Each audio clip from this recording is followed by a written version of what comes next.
পাপি ছিল ছোট্ট একটি দুষ্টু বিড়ালছানা।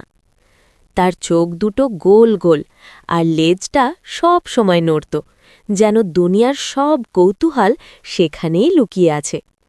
সে থাকত গ্রামের এক প্রান্তে, মায়া দিদির ছোট্ট উঠোনে। প্রতিদিন সকালে পাপি উঠেই প্রথমে উঠোনটা ঘুরে দেখত। কখনো হাঁসের পেছনে দৌড়, কখনো গাছের নিচে পড়ে থাকা পাতা নিয়ে খেলাধুলা। একদিন পাপি দেখল উঠোনের কোণে একটা ছোট্ট পাখি পড়ে আছে, উড়তে পারছে না। পাপি দুষ্টু হলেও মনটা ছিল খুব নরম। সে আর দুষ্টুমি করল না, আস্তে করে পাখিটার পাশে গিয়ে বসল, যেন পাহারা দিচ্ছে। মায়া দিদি এসে পাখিটাকে তুলে নিলেন, একটু পানি দিলেন। কয়েক ঘন্টা পর পাখিটা আবার উড়তে পারল। পাখিটা উড়ে যাওয়ার সময় যেন পাপির দিকে একবার তাকিয়ে ধন্যবাদ জানাল। পাপি তখন গর্বে বুক ফুলিয়ে বসে রইল। সেই দিন থেকে সবাই বলত, পাপি শুধু দুষ্টু নয়, সে খুব ভালো।